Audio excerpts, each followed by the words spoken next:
Sundar C sir, உங்கள் எல்லா படத்துலேயும் வந்து ஒரு லீட் ஆர்டிஸ்ட் ஒருத்தர் இருப்பார், சித்தார்த்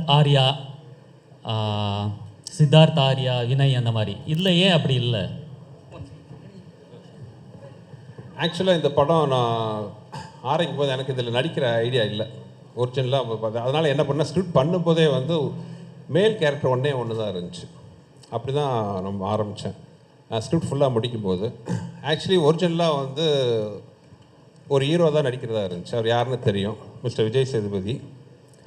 பட் கொஞ்சம் டேட் கொஞ்சம் சின்ன இஷ்யூ ஆச்சு. அவரும் ரொம்ப ஃபீல் பண்ணார், நான் ஏன்னா அந்த குறுகிய காலத்தில் ரெண்டு ரொம்ப க்ளோஸ் ஆகிட்டோம். We are both looking forward to work with each other. But சின்ன ஒரு டேட் கிளாஷாக இருந்துச்சு. அந்த டேட்டு மாற்றினா இங்கே இருக்கிற எல்லா ஆர்டிஸ்ட்டும் ஆல்ரெடி நான் டேட் வாங்கி வச்சிட்டேன் ஃபைனல் பண்ணுறதுக்கு. ஸோ டேட் மாற்ற முடியாத ஒரு சுச்சுவேஷனாக இருந்துச்சு. அதனால் டக்குன்னு ஆரம்பிக்கும் போது என்னால் வேறு ஹீரோ தேட முடியாத சுச்சுவேஷன். அதனால் நானே பண்ணிட்டேன். அது இன்னொன்று ப்ரொடியூசர் ஏசி சண்முகம் சார் வந்து அதில் கொஞ்சம் ரொம்ப பர்டிகுலராக இருந்தார். ஏன்னா அரண்மனைங்கிறது பார்த்திங்கன்னா ஒவ்வொரு ஃப்ரான்ச்சைஸ்லேயும் இப்போ இங்கே மட்டும் இல்லை மற்ற லாங்குவேஜ்லேயும் போகும்போது அங்கே எல்லாத்துலேயும் ஒரு காமன் ஃபேஸாக நான் இருந்தேன். ஸோ இந்த படத்தில் அந்த பப்ளிசிட்டியில் நான் இல்லைன்னா அது தப்பாக இருக்கும்ட்டு எல்லாருமே ஃபீல் பண்ணாங்க. Right from my other language buyers வந்து தயாரிப்பாளர் AC Shanmugam sir, ACS Arunkumar sir எல்லாருமே ஃபீல் பண்ணாங்க. ஸோ அதனாலேயும் ஒரு காரணம். ஸோ அதனால தான் இன்னொரு மேல் கேரக்டர் இல்லை. பட் எனிவே வந்து இது ஒரு ஃபீமேல் சென்ட்ரிக் மூவி தான் Aranmanai. So more then Rashi Khanna and Tamannaah வந்து அதை மோர் தென் அதை வந்து கரெக்டாக இது பண்ணிட்டாங்க. சுந்தர் சார், ட்ரெய்லர் நல்லா இருக்குது, ரொம்ப கிராண்டியராக இருக்குது, வாழ்த்துக்கள். மற்ற 3 பாட்டோட இதில் என்ன சார் ஸ்பெஷல், சிஜி தவிர என்ன கண்டென்ட் வைஸ்? சார் மற்ற படம் எல்லாத்துலேயும் பார்த்தீங்கன்னா அந்த எனிமிட்டி, நான் அப்படியே ஸ்பீச்சில் சொன்ன மாதிரி பார்த்தீங்கன்னா ஒரு எனிமிட்டி பேஸ் பண்ணி தான் இருந்துச்சு. இப்போ ஃபஸ்ட்டு படத்தில் பார்த்தீங்கன்னா அன்சிகா கேரக்டர் பார்த்தீங்கன்னா அவங்க காதல் நிறைவேறதுக்கு முன்னாடியே கொண்டுருவாங்க. ஸோ அதனால் வர்ற ஒரு இது. செகண்ட் பார்ட்டில் அதே மாதிரி பார்த்திங்கன்னா அன்சிகா வந்து அவங்க குடும்பத்துக்கு அகேன்ஸ்டாகவே ரிவெஞ்ச் எடுப்பாங்க. தேர்ட் பார்ட்டில் ஆண்ட்ரியா வந்து அவங்க குழந்தைக்கு வாழ்வு கொடுக்க முடியாமல் செத்துருவாங்க. அந்த வெஞ்சன்ஸுக்கு வந்து ரிவெஞ்ச் எடுப்பாங்க. மாதிரி ஒரு பர்சனல் வெஞ்சன்ஸ் வச்சு தான் அந்த 3 பார்ட்டு இருந்துச்சு. பட் இந்த பார்ட் அப்படி இருக்காது. நான் ஸ்பீச்சில் சொன்ன மாதிரி ஒரு வேற ஒரு பேக்டாப்பில் இந்த கதையை சொல்லியிருக்கோம். அது ரொம்ப ஒரு இன்ட்ரெஸ்டிங்கான விஷயமா இருக்கும். ஒரு அந்த மாதிரி ஒரு கெட்ட சக்திக்கும் ஒரு தாய்க்கும் நடக்கிற ஒரு போராட்டம் மாதிரி இந்த படத்தோட பேச வரும். ஸோ அந்த விஷயத்தில் வந்து டோட்டலாகவே நீங்கள் அரண்மனை 1, 2, 3 பார்ட்டுக்கும் 4க்கும் பெரிய கான்ட்ராஸ்ட் இருக்குன்னு நான் நம்புகிறேன். அதாவது நாங்கள் நம்பி எடுத்திருக்கோம், ஆடியன்ஸ் பார்த்து அது சொல்லணும் அவங்களுக்கு பிடிச்சிருக்கான்ட்டு அந்த நம்பிக்கையில் எடுத்துருக்கோம். ஃபுல்லாகவே ஒரு வித்தியாசமான அரண்மனை நீங்கள் பார்க்கலாம் விஷுவலாக. இன்றைக்கி எல்லாருமே நாங்கள் க்ரீனில் உட்காந்துருக்கோம். அது காரணமே பார்த்தீங்கன்னா அந்த படம் ஃபுல்லாகவே வந்து ஒரு க்ரீனரியாக, அதாவது ஒரு காட்டுக்குள்ளே இருக்கிற ஒரு ஊர், காட்டுக்குள்ளே இருக்கிற ஒரு அரண்மனை, காட்டுக்குள்ளே இருக்கிற ஒரு போலீஸ் ஸ்டேஷன், காட்டுக்குள்ளே இருக்கிற ஒரு கோயில், ஃபுல்லாகவே அந்த க்ரீன் பேக்ட்ராப்பில் இருக்கும். ஸோ அதனால தான் அந்த ஒரு சிம்பாலிக்காக தான் எல்லாம் க்ரீனில் இருக்கும். ஸோ இட் வில் பி ஒரு விஷுவலாகவும் ரொம்ப பிரமாண்டமாக இருக்கும். ஸ்கிரிப்ட் சைட்லேயும் பார்த்தீங்கன்னா ஒரு சேஞ்ச் இருக்கும். சுந்தர் சி சார், பெரும்பாலும் வந்து தமிழ் சினிமாவில் பார்த்தீங்கன்னா வந்து இந்த சீக்வல் இல்லைன்னா ஃப்ரான்ச்சைஸில் வந்து சக்ஸஸ்ஃபுல்லாக இருந்ததில்லை. 1, 2, 3 வந்திருந்தாலும் அந்த அளவுக்கு. பட் உங்களுக்கு வந்து 4th சீக்வல் வரைக்கும் வந்து அந்த ஃப்ரான்ச்சைஸில் வந்திருக்கீங்க. பட் எல்லாமே இது வரைக்கும் போன 3மே சக்ஸஸ்ஃபுல்லாக இருந்துச்சு. This is the 4th one. உங்களுக்கு அந்த தைரியம் எப்படி இருந்துச்சு? What made you to do this sir? எப்படி, எந்த அளவுக்கு சார்? அது ப்ரீவியஸ் படம் தான் அந்த தைரியத்தை கொடுக்குது. அதை நான் அப்படியே சொன்ன மாதிரி ஃபஸ்ட் பார்ட் 1 தான் வந்து செகண்ட் இருக்கிற தைரியத்தை கொடுத்துச்சு. அதே மாதிரி தான் அடுத்தடுத்த பார்ட்டும். ஈவன் பார்ட் 3 கூட பார்த்தீங்கன்னா ஒரு டெலிகாஸ்ட் ஆகும்போது கூட வந்த எல்லா அதாவது சோகால் ஹிட் மூவிஸ் தான் கூட வந்துச்சு. அந்த படங்கள்லாம் சேர்த்து வாங்கின டிஆர்பியை விட அரண்மனை 3 வந்து அதிக நம்பர் வாங்கி கொடுத்துச்சு. ஸோ அந்தளவுக்கு ஒரு சக்ஸஸ்ஃபுல் ஃப்ரான்ச்சைஸாக இருந்துச்சு. ஸோ அந்த சக்ஸஸும் இப்போ நான் எங்கே போனாலும் நான் அதிகமாக நான் ஃபேஸ் பண்ணுற கொஸ்டின் என்னென்னு பார்த்தீங்கன்னா அடுத்த அரண்மனை எப்போன்னு தான் கேட்பாங்க. எஸ்பெஷலி லேடிஸு, குழந்தைங்க, சின்ன பசங்க எல்லாருமே கேட்பாங்க. ஸோ அதுவே ஒரு பெரிய ஒரு விட்டமின் டானிக் மாதிரி இருந்துச்சு. So that is the reason for the 4. Sir Sundar C sir, அரண்மனை சார், இங்கே சார் அரண்மனையை விட்டு வெளியே வர மாட்டேங்கிறீங்க. ராஜாவாக இருக்கிறது சௌரியமாக இருக்குங்கிறதுனாலயா, இல்லை ராணிகளை மட்டும் பார்த்துட்டு நம்மளே ராஜாவாக இருக்கலாமுங்கிற எண்ணத்தினாலயா? கேட்க நல்லா தான் இருக்குது. அப்படி இல்லை. ஆக்சுவலி நடுவில் நிறைய படம் பண்ணிட்டு தானே சார் இருக்கேன். நீங்கள் ஒரு பார்த்தீங்கன்னா கிட்டத்தட்ட அரண்மனை 1 வந்து ஐ திங்க் 2013 வந்துச்சு. இப்போ 2024 வந்து 4th பார்ட் வருது. இதுக்கு நடுவில் நான் ஒரு கிட்டத்தட்ட இப்போ 7-8 படத்துக்கு மேலே நான் பண்ணியிருக்கிறேன். கலகலப்பு பண்ணேன், தீயா வேலை செல்வம், நிறைய படங்கள் நான் பண்ணியிருக்கேன்.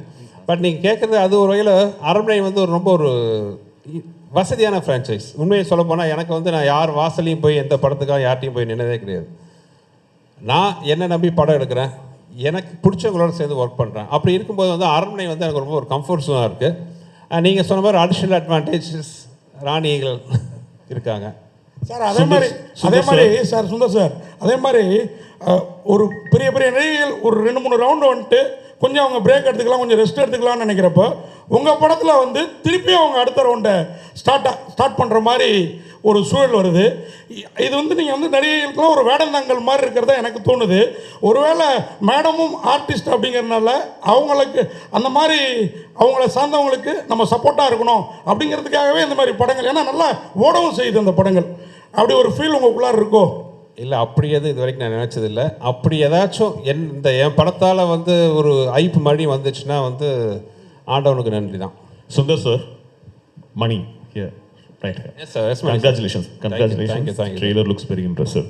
சரி, நீங்கள் உங்கள் கோர்ஸ் ஆஃப் த ஸ்பீச் வந்து நீங்கள் என்ன சொன்னீங்கன்னா, யூ செட் இந்த படத்தில் பாக் அப்படிங்கிற ஒரு கான்செப்டை பற்றி வி டெல்ட் அப்படின்னு, and it's part of Assamese folklore. அப்போ இந்த படத்தினுடைய கதை வந்து செட் இன் அசாம்களா? Where did you shoot? Was this natural location இல்லாட்டி செட்டா? அண்ட் உங்களுடைய CG is also impressive. Tell us about how much time you spent and the firms that were involved. இந்தியாவில் கொடுத்தீங்களா இல்லாட்டி was it done abroad? Yes sir, எனக்கு thanks for the question. இந்த விஷயத்தை நான் வந்து என் ஸ்பீச்சில் விட்டுட்டேன். ஸோ நீங்கள் கேட்டதுக்கு ரொம்ப தேங்க்ஸ். பாயிண்ட் நம்பர் 1 வந்து நீங்கள் சொன்ன மாதிரி it's folklore was based in Assam, but the story is not based in Assam. So அது ஒரு கதையில் சின்ன ஒரு இன்ட்ரெஸ்டிங்கான ஒரு நாட்டாக இருக்கும் அந்த விஷயம். ஸோ நீங்கள் கேட்ட கேள்வி படத்தில் ஒரு கரெக்டான பதில் இருக்குது ஒன்று. செகண்ட் வந்து எனக்கு சில விஷயங்கள்லாம் ரொம்ப ஒரு பிடிவாதமாக இருப்பேன். அதாவது ஒரு விஷயம் என்னென்னா, மக்கள் எம்ஜிஆர் சாங்கில் கேட்குற மாதிரி, என்ன வளம் இல்லை இந்த திருநாட்டில், ஏன் கையை ஏந்த வேண்டும் வெளிநாட்டில்ங்கிற மாதிரி நம்ம ஊரில் இல்லாத டேலண்ட் எங்கேயுமே கிடையாது. நீங்கள் பார்த்தீங்கன்னா நிறைய ஃபாரின் ஹாலிவுட் மூவிஸ் எல்லாம் கூட பார்த்தீங்கன்னா இங்கே தான் சிஜி ஒர்க் கொடுத்து பண்ணுறாங்க, ஆனால் கம்பெனிஸ் பேர்லாம் அவங்க மேலே தான் வருது. இந்த படம் முழுக்க எனக்கு என்னென்னா, ஒரு விஷயத்தில் ரொம்ப உறுதியாக இருந்தேன். இந்த படத்தில் பண்ணுற சிஜி ஃபுல்லாகவே நம்ம ஊரில் தான், நம்ம ஊர் டெக்னீஷியன் வச்சு பண்ணவங்கள நம்ம குறியாக இருந்தேன். படம் பார்த்து நிறைய பேர் என்கிட்ட கேட்டாங்க, நீங்கள் கேட்ட மாதிரி நீங்கள் பார்க்காம கேட்டீங்க, நான் பார்த்தவங்க கூட சில பேர் கேட்டாங்க, எந்த கண்ட்ரியில் பண்ணீங்க, எந்த கம்பெனியில் பண்ணீங்கன்னு. இது முழுக்க நான் சென்னையில் தான் நம்ம ஊர் டெக்னீஷியன் வச்சு பண்ணேன். அவ்வளோ பிரமாதமாக இருக்கும். இந்த கிளைமாக்ஸ்லாம் சில போர்ஷன்ஸ்லாம் பார்த்தீங்கன்னா வந்து நீங்கள் வந்து இந்த படத்தோட முக்கியமான சக்ஸஸ்ஃபுல்லான விஷயம் நாங்கள் சிஜியில் பார்த்த விஷயம் என்னென்னா, நிறைய இடத்துல உங்களுக்கு எது சிஜி எது ரியல்னு ஃபீல் பண்ண முடியாத அளவுக்கு ஒர்க் இருக்கும். ஸோ அதுவே இப்போ ஒன்றும் இல்லை, இப்போ தமனா ராஷிகன சாங் பார்த்தீங்க, அந்த சாங்கில் கிட்டத்தட்ட பேக்ரவுண்டில் ஒரு 70% வந்து சிஜி தான். ஸோ அதுதான் இதில் படத்தில் பெரிய ப்ளஸ் பாயிண்ட். மறுபடியும் அதே தான் சொல்கிறேன், என்ன வளம் இல்லை இந்த திருநாட்டில் மாதிரி நம்ம ஊரில் இருக்கிற மாதிரி டேலண்ட் எங்கேயுமே கிடையாது. ஸோ நம்ம ஊர் டேலண்ட்டை வச்சே வந்து we can give such a wonderful result. Sundar sir, thank you sir. Yogi Babu sir இன்றைக்கி பாலிவுட்லேருந்து ஹாலிவுட் வரைக்கும் பிஸியான ஆர்டிஸ்ட். அவரை வச்சு எப்படி ஷூட் பண்ணீங்க? எத்தனை நாள் கால் ஷீட்டு? அவர் எப்படி பர்ஃபார்மன்ஸ் படத்தில் அவரோடது? யோகி பரிதாபமாக என்கிட்ட மாட்டிகிட்டு இருக்காரு. யோகியை பொறுத்தவரை என்ன, யோகிட்ட நான் டேட் கேட்க மாட்டேன், சொல்லுவேன். யோகி அடுத்த மாதம் 12ஆம் தேதியிலேருந்து ஒரு 18ஆம் தேதி வரைக்கும் வந்துடுங்க யோகி அப்படின்னா, அவர் ஏதோ போன ஜென்மத்தில் என்ன கடன் பட்டாரா என்னன்னு தெரியல. எந்த ஷூட்டிங்காக இருந்தாலும் கஷ்டப்பட்டு அட்ஜஸ்ட் பண்ணிட்டு வந்துடுவார். இப்போ கூட வந்து அடுத்த ஒரு படம் பண்ண போகிறோம். இப்போ தான் இங்கே தான் பேசிகிட்டு இருந்தேன், யோகி எத்தனாம் தேதி ஆரம்பிக்கிறோம் அப்படின்ட்டு. ஐயோ முடியாது, கஷ்டம், அந்த ஷூட்டிங்லாம் பதிலே இல்லை, அந்த வார்த்தையே இல்லை. சரி சார், எதுனிக்கு சார் வரணும் சார், வந்துடுறேன் சார், இவ்வளோ தான். ஸோ அது ஏதோ பூர்வ ஜென்ம பந்த மாதிரி ஆகி போச்சுங்க ரெண்டு பேருக்கும். சுந்தர்சி சார்,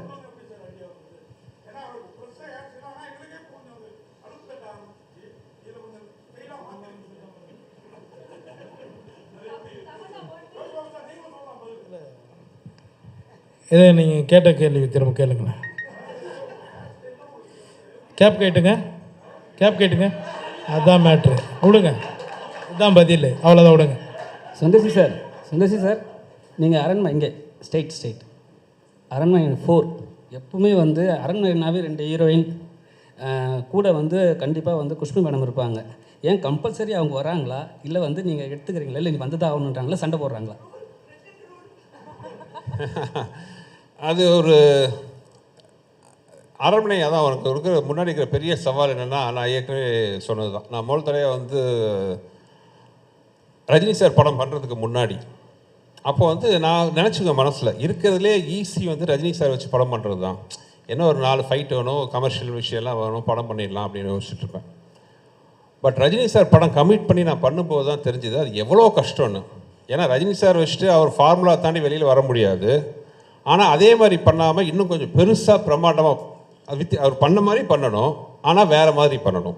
இது வந்து ஒரு பெரிய சவால், ரொம்ப கஷ்டப்பட்டோம். அதே தான் அரண்மனை சீரீஸும். அரண்மனை சீரீஸில் பார்த்தீங்கன்னா மக்கள் எதிர்பார்க்குற விஷயம்லாம் நிறையா இருக்குது, அதெல்லாம் இருக்கணும். ஆனால் அவங்க எதிர்பார்க்கறதுக்கு மேலே இருக்கணும், ஒரு மாதிரி இருக்கணும், ஆனால் ஒரே மாதிரி இருக்கக்கூடாது. அந்த ஒரு மாதிரி இருக்கிற விஷயத்தில் முக்கியமான விஷயம் என் ஒய்ஃபும் கூட ஒரு சென்டிமெண்ட்டாக வந்து இன்னொன்று அவங்க என்னோட படத்தில் கெஸ்ட் ரோல் நடித்த படம், என் படம் ஹீரோ நடித்த படமாகட்டும், கெஸ்ட் ரோல் நடித்த படம் எல்லாமே வந்து நல்லா வெற்றி பெற்றிருக்கு. ஸோ அதுவும் ஒரு வீட்டில் சொல்லி பயமுறுத்துவாங்க. ஸோ இதெல்லாம் ஒரு முக்கியமான காரணம். Miss Tamannaah, what made you choose this role? Tamanna, here. What made you choose this role, this script? I mean, definitely one was Sundar C sir directing this film, because we've done action together before, and in the Kadai Kekambodu I just felt it was completely different, and Sundar C sir sonna madri நாங்கள் படம் எடுக்கும்போது ஒரு comfort, ஒரு understanding, ஒரு நம்பிக்கை ரொம்ப ரொம்ப முக்கியம். அண்ட் சார் கூட actually I think he's one person நான் ரொம்ப கான்ஃபிடெண்ட்டாக சொல்ல முடியும் that even if I don't here the script I know that sir ஒரு நல்லா படம் எடுப்பாங்க, அதில் ஒரு நல்ல மெசேஜ் இருக்கும், ஆனால் ஒரு என்டர்டெய்னிங் ஃபார்மேட்டில் இருக்கும். And I think that has been my core reason for being in the movies. நீங்கள் எந்த விஷயம் சொன்னாலும் அது என்டர்டெய்னிங் இல்லைன்னா அது ஆடியன்ஸ்க்கு கரெக்டாக சேர முடியாது. So I think he is somebody who understands if you want to actually tell a good story, how to make it entertaining but also say something with it. So definitely it was Sundar C sir. I mean, it was very easy to make a choice. Miss Tamanna, here, right here, at the back, Yeah. Hello. Hello. Ma'am, apparently when the director spoke, he said that, you were, you had to go through a difficult schedule because this was a very challenging role, and that you had to do a lot of stunts in this film. So did you actually undergo any particular training? How did you handle the challenge? I think there is a lot of physicality in the film, but it's not what usually comes under the understanding of stunts. It's more, the challenge here was more emotional for sure. Sir, Kurta character na புரிஞ்சுக்கிறதுக்கு எனக்கு time படுச்சு. And I think that was very important that I should understand the character properly before I play it. And I just gave it my best and gave it a piece of my heart. So but I'm very thankful to Sundar C sir for giving me this opportunity, because I'm sure this is definitely going to be my best. Yogi Babu sir mike கொடுங்களேன். Yogi sir சொல்லுங்கள் சார். Sundar C sir படத்தில் கவுண்டமணி என்ன நடித்தார், Vadivel sir நடித்தார், சந்தானம், நீங்கள் 4வது தலைமுறையாக நடிக்கிறீங்க. ஆமாங்க. ஆனால் இப்போ உள்ள சமீப கால படங்கள்லாம் நாங்கள் தேட்டரில் சிரிச்சே ரொம்ப நாள் ஆகிட்டு. அவர் படம்லாம் விழுந்து விழுந்து சிரிப்போம், வயிறு வலிக்க சிரிப்போம். தேட்டரில் காமெடியும் இல்லை, ட்ராக்கும் இல்லை, ரொம்ப மைனஸ் ஆகிடுச்சு. அதுக்கு என்ன அதுக்கு சென்சாரில் நீங்கள் கொஞ்சம் ஹெல்ப் பண்ணுங்க போயிட்டு. ஏன்னா கவுண்டமணி சார் ஒரு நேரத்தில் வந்து டே காமெடி தடையாக அந்த தடையாக சொன்னார், எல்லாம் சிரித்தோம். இப்போ டேனாலே அது சென்சார்ன்றாங்க. அதை நீங்கள் முதல்ல கரெக்ட் பண்ணிட்டு வந்தீங்கன்னா கரெக்டாக. தேங்க்யூ. சுந்தர் சி சார், இந்த பேய் படத்தில் பெரும்பாலும் உலக லெவலில் கிளாமரே இருக்காது. ஆனால் உங்கள் படத்தில் மட்டும்தான் இந்த பேய் படத்தில் கண்டிப்பாக எல்லா படத்துலையும் ஒரு கவச்சி பாட்டு கவச்சி இது இருக்குது. இந்த ஃபார்முலாவை நீங்கள் எங்கே கண்டுபிடிச்சிங்க? மீனாட்சி, ஃபஸ்ட்டு இந்த பாட்டெல்லாம் இருக்குன்னு கேட்கறது நீங்கள் தான். மைக்கை பிடிச்சிட்டு இல்லை.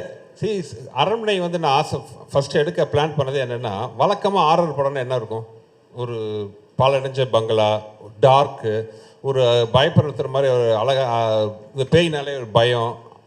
நான் இந்த formula I want to break it. அரண்மனைனா ஏன் பேய் படம்னா ஒரு கலர்ஃபுல்லாக இருக்கக்கூடாதா, கிராண்டியராக இருக்கக்கூடாதா, நல்லா அழகான ஃபேஸஸ் இருக்கக்கூடாதா, அந்த பேயை அந்த ஆர்டிஸ்ட் அவங்களே அழகாக இருக்கக்கூடாதா, இதெல்லாம் தான் காரணம். இன்னொன்று, என்னோடய படங்கள் பேசிக்காக அழகியல். அது படத்தில் நடிக்கிற ஹீரோவாகட்டும், ஹீரோயின் ஆகட்டும், கேரக்டர் ஆகட்டும், ஹியூமர் ஆர்டிஸ்ட் ஆகட்டும், யாராக இருந்தாலும் அவங்க எல்லாருமே அழகாக இருக்கணும்னு தான் நான் ஆசைப்படுவேன். யாரையுமே அது ஒரு கோமாளித்தனமாக ட்ரெஸ் பண்ணுறதோ அசிங்கப்படுத்துறதோ எனக்கு பிடிக்காது. என்னோடய படம் வந்து சார்ட் ஆஃப் ஒரு அழகான ஒரு ப்ராஜெக்டாக இருக்கணும்னு ஆசைப்பட்றேன். அப்படி இருக்கும்போது ஆட்டோமேட்டிக்காக அந்த சாங் வர்றது it's a natural thing. Sir, Yogi Babu sir மாதிரியே இப்போ பாதியும் விடவே மாட்டேங்கிறீங்களே, அவர் போக மாட்டேங்கிறாரா இல்லை நீங்கள் விட மாட்டேங்கிறீங்களா சுந்தர் சி சார்? ஏன்னா நல்லா இருக்குது காம்பினேஷன். 2 பேரும் ஒன்றா இருக்கிறதுல என்னங்க பிரச்சனை? அதனால தான் கேட்குறாரு உங்கள் வாயிலேருந்து. இல்லை, இப்போ நான் அதான் தமன்னா, ராஷிகண்ணா, யோகி, விடிவி எல்லாரும் கூடயும் நான் கண்ணி சார் படம் பண்ணுறேன். நீங்கள் இருக்கு இந்த ஸ்டேஜில் இருக்கிற எல்லாருக்கும் பார்த்தீங்கன்னா எனக்கு தெரிஞ்சு சந்தோஷ் பிரதாப் மட்டும்தான் இப்போ ஃபஸ்ட் டைம் வந்திருக்காரு. இனி அவரும் பார்த்தீங்கன்னா எல்லா இடத்துலையும் வருவார். எனக்கு அந்த கம்ஃபர்ட் ஜோனுங்கிறது ரொம்ப பிடிக்கும். என்ன புரிஞ்சுக்கிட்ட ஆர்டிஸ்ட் கூட, புரிஞ்சுக்கிட்ட டெக்னீஷியன்ஸ் கூட, ஒன்றில் இப்போ கேமராமேன் ஆகட்டும், என் கூட ஒர்க் பண்ணுற ப்ரொடக்ஷனில் இருக்கார் பாலகோபி ஆகட்டும், மணி, எல்லாருமே பார்த்தீங்கன்னா பிகினிங்லேருந்து என் கூட ஒர்க் பண்ணுறவங்க தான். So it's natural. விச்சு இருக்கார், என் முதல் படத்துலேயும் என் கூட தான் இருக்கார். So it's a natural process. Kovai sir, ஆமாம், உங்களுக்கு தான் ஒரு கேள்வி. கவுண்டமணி சார் முதல் யோகி பாபு வரை உங்களுடைய இந்த காமெடி பயணம் எப்படி இருந்தது சொல்ல முடியுமா? கொஞ்சம் குறிப்பிட்டு ஒவ்வொருத்தரையும். நான் ஆரம்பத்துலேருந்து இப்போ வரைக்கும் நானாக தான் இருக்கேன். என்ன மாற்றுறது வந்து இயக்குனர்கள் கையில் இருக்குது. ஸோ அவங்க எங்கிட்ட என்ன மாதிரி வேலைகள் வேணும்னு கேட்குறாங்களோ அது அவங்களுக்கு பிடிச்ச மாதிரி நான் செய்கிறேன். அதுதான் அன்னையிலேருந்து இன்றைக்கி வரைக்கும் என்னுடைய ட்ராவலுக்கு ஒரு காரணம். அந்த மேல் ஆர்டிஸ்ட்டை பற்றி சொல்லுங்கள், அந்த காமெடி நடிகர்கள் உங்கள் கூட நடித்தவங்களை பற்றி, கவுண்டமணி சார் முதல் யோகி பாபு வரை. எல்லாருமே டேலண்டட் பர்சன்ஸ். அதான் சொல்கிறேன்னே, இப்போ காமெடியாக வந்து சாதாரணமாக எல்லாரும் டக்குன்னு காமெடி ஆர்டிஸ்ட்னு சொல்லிட்டு வர முடியாது. அவங்களுக்கு தனி திறமைகள் இருந்தால் மட்டுமே தான் அவங்க வந்து மக்களுக்கு நடுவில் அவங்களுக்கு பிடிச்ச நடிகர்களாக வாழ முடியும். அப்படி இருக்கிற பட்சத்தில் கவுண்டமணி சார்லேருந்து இன்றைக்கி யோகி பாபு அவர் வரைக்குமே வந்து உங்களுக்கு பிடிச்சதுனால தான் இப்போ அவரை பற்றி என்கிட்ட கேட்குறீங்க, சரியா? உங்கள் எல்லாருக்கும் அவரை பிடிக்குது இல்லையா? அப்போ அவர்கிட்ட ஏதோ ஒரு திறமைகள் இருக்குது. திறமைகள் இல்லாமல் யாருமே வந்து காமெடி நடிகராக வர முடியாது. தமன்னா, நீங்கள் வந்து தேவி படத்தில் வந்து ஏற்கனவே இந்த மாதிரி ஒரு கேரக்டர் பண்ணியிருக்கீங்க. அதுலேருந்து இது எப்படி டிஃப்ரெண்ட்டாக இருக்கும்? தேவிக்கும் இந்த படத்துக்கும் கனெக்ஷனே கிடையாது actually. I think the genre is the same, it's a horror comedy. But அது தவிர கனெக்ஷனே கிடையாது ஒன்றும். தமன்னா, பெங்கால் டைகர் 2 பேரும் சேர்ந்து பண்ணியிருக்கீங்க. ஸோ இந்த படத்துலேயும் சேர்ந்து ஆக்ட் பண்ணியிருக்கீங்க. நீங்கள் ஸ்டேஜில் பேசும்போது சொல்லியிருந்தீங்க எனக்கு ரொம்ப கம்ஃபர்ட் ராஷிகண்ணா, ஸோ எல்லா விஷயத்தையும் ஷேர் பண்ண முடியும் அப்படின்னு. ஸோ வேறு இந்த செட்டில் வேறு யார்கிட்டையும் நீங்கள் ஷேர் பண்ணாத விஷயங்கள் இருக்கா? அவங்க தான் உங்களுக்கு ரொம்ப கம்ஃபர்ட்டாக இருந்தாங்களா? I think you'll have to see the film because ஒரு ரொம்ப ஃபாண்ட்னஸ், ஒரு கம்ஃபர்ட், ஒரு லேயரே எல்லாமே பேச முடியும் அந்த மாதிரி ஒரு person she is. So we don't have any interesting anecdotes from the film but actually share a very strong bond with Rashi. Rashik,